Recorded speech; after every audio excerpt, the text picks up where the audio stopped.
Hi there, comic friends. I'm Travis, and it's New Comic Book Day. Yay! Or at least New Comic Book Day for me. These are comics from Wednesday, August 1st. Let's jump right into it. 17 issues, it looks like, this week. A little bit of that. First up, Highest House. Dropping things on the floor. Highest House issue number 6. I forgot to order number 5, so I'll have to go do that. Continues to look to be wonderful. The covers are just awesome, and of course it's that odd, that odd size of a book. It's a little bit bigger than your average book and whatnot, and I think they utilize it decently. That space. Anyway, forward to checking that out. Next up we have issue number 10 of Mr. Miracle. Man, the way the last issue ended with the the Sophie's Choice thing going on, kind of a deal or whatever. Very much looking forward to checking it out. Really enjoyed this book. The whole thing with the kids and whatnot. I love the fact this party's a Batman party. Anyway, forward to checking that out as always. Legion of Superheroes, Justice League, so Legion of Superheroes, say Legion of Doom on there. So this one clearly, I'm guessing, is focusing more on the Legion of Doom. Embrace evil. This one's written by Tynion the Fourth and not Scott Snyder. So I don't know if this is going to be a break from the main story in some sense or what. I don't know. But checking it out. I've been enjoying the Justice League. It's just been fun. I think. Oh yes, another issue of Immortal Hulk. Man, it seems like these things are coming really often. I really liked issue number 3 of the Immortal Hulk. I really like where this book is going. It clearly has a long-term goal type of a story. The whole Bruce Banner's back. The Hulk's back secretly, supposedly. People are getting a sense of that, so that's interesting. But what I think is really interesting is each issue is largely a one and done kind of a story. So you get this kind of brief moments of this new Hulk where Banner's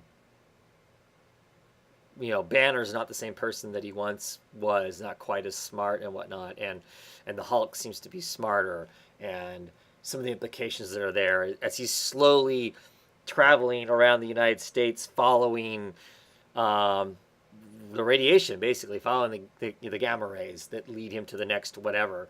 So I've really been enjoying it quite a bit. Green Arrow, issue number 43. So I'm going to try out Green Arrow. It's written by the Benson sisters, and I like some of their work. I like them. It's the beginning of a new arc, and their work on the book, Citizen's Arrest Part 1. I like Green Arrow. So anytime Green Arrow changes up creators, if I wasn't necessarily enjoying what was before, I pick up the new work and see what I think of it. So I'm looking forward to reading some Green Arrow again. I have no idea what he's even up to. The Sins of Oliver Queen. No, not a clue. Yeah, Deathstroke and Batman issue number 34. I think there are 1 or 2 more issues after this one. This really has not been nearly as good as what I was hoping it would be. Looks like Batman's about to get crushed with the giant penny. Yeah, I mean, the whole, whose kid is, Damian Wayne has not been all that interesting, really. So, I mean, I don't know. There's just no question as to whose kid it is, I guess, for me. Captain America issue number 2. I enjoyed the first issue. Wasn't 100% on board until we got right towards the end of it. I'm like, okay, I'm on board. I'm digging it. I'm curious to see what we're going to do and what we're going to explore with Captain America. So I look forward to that. The second issue of the Coates written Captain America. We got some nuke clone knockoffs in this. One of the things that was really interesting is after they kind of battle the nuke clones, some of the government agents show up and they don't really care to talk to Captain America. Captain America's kind of damaged goods in their eyes. So, you know, Steve Rogers and Captain America's got to find a new place. What is his place? What is his role in America now? So, it's an interesting question. I look forward to exploring it. Batman issue number 52. Batman versus Bruce Wayne. I really enjoyed the first issue. I'm really curious about this whole Bruce Wayne being one of the jurors in a trial against Mr. Freeze. And largely the Mr. Freeze defense seems to be that Batman is kind of a rogue entity and the police shouldn't be using him, and an arrest through Batman is not a valid arrest, kind of thing. So be curious to see the exploration of that. Alrighty. Oh, yes. So this is the first issue of The Adventures of Super Sons. This is going to be a 12-issue run, I believe. Tomasi written. Jimenez cover.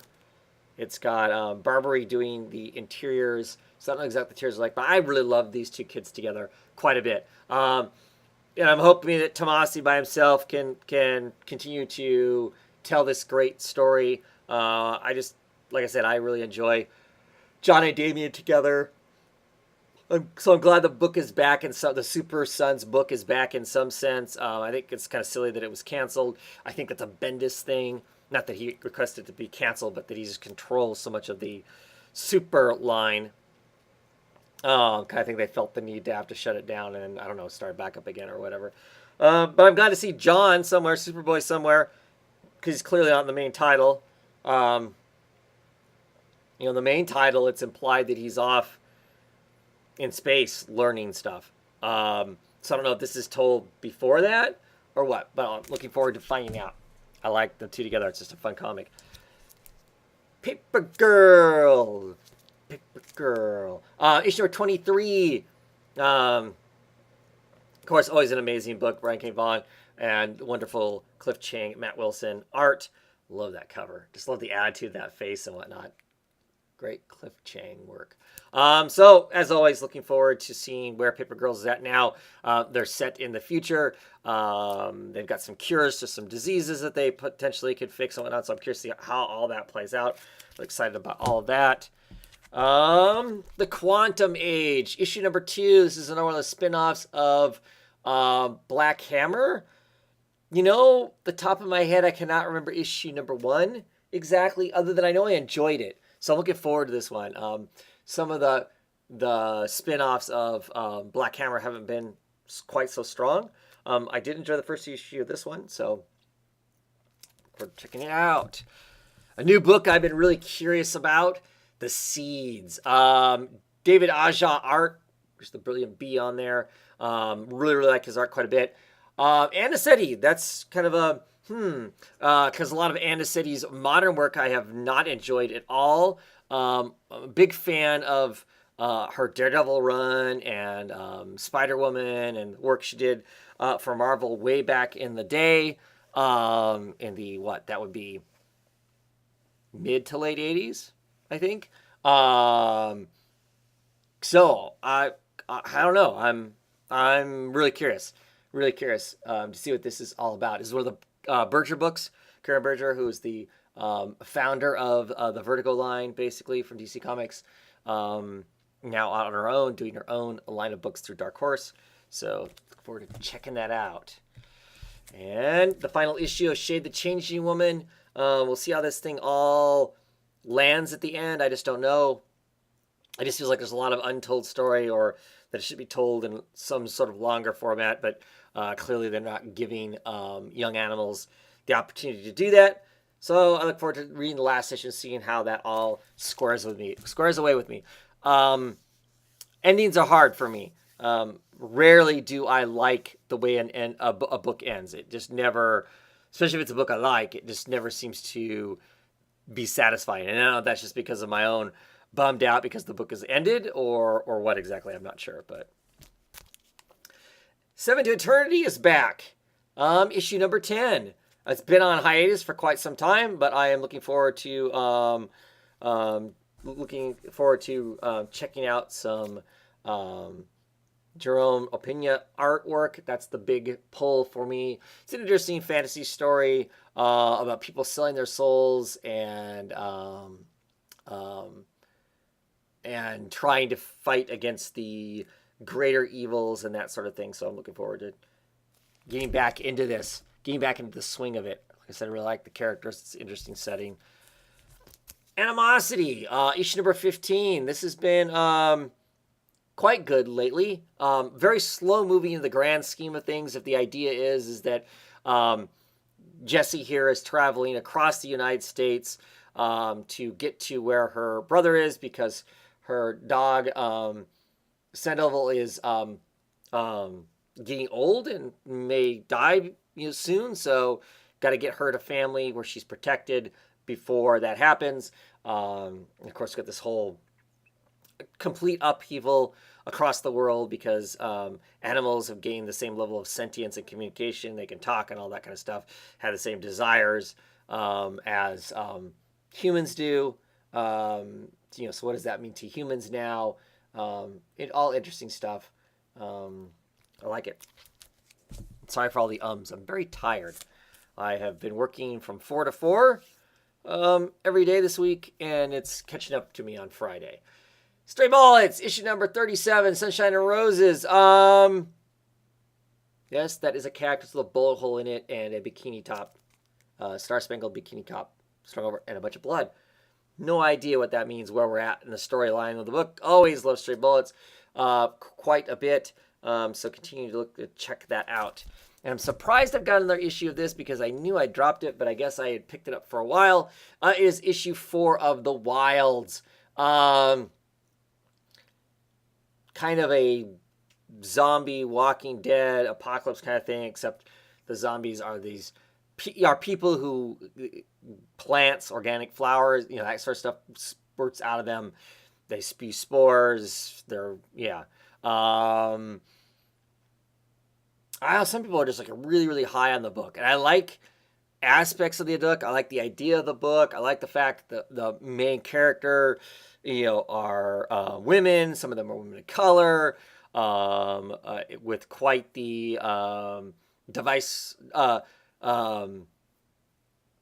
diverse sexuality and all that kind of stuff. So I'm all pro all of that stuff, but I'm just not that interested in the story. It doesn't have enough to hook me personally. Those are all elements that make you want to try a book, but then it feels like something needs to be better for me to want to continue. So that's why I keep saying this is the last issue, and I really do believe this is the last issue because I know I have not been ordering it. So we'll see. I'll ultimately end up reading. It'll probably be the last thing on the pile that I read, because my intention already is to drop it. But I don't dislike it so much or find it painful to read that I won't actually read through it. Anyway, that's it for this week as far as new books. These books I will talk about next week, hopefully. This weekend, this Saturday, will be Comic Book Roundtable. And I think Sleepy Reader 666 sounds like he's going to be on, so that'll be awesome. We'll see if we get Jen back on the show. And we'll talk comic books as long as I can stay awake anyway, because I got another 4 in the morning work shift. So we'll see how that all plays out. Anyway, have a great one. And I hope you catch up on all of the videos that I haven't watched that all you guys have put out. And hopefully get a talk with some people. I'm missing talking comics with people. Got to get back on that. Anyway, have a great one, everybody. Till next time.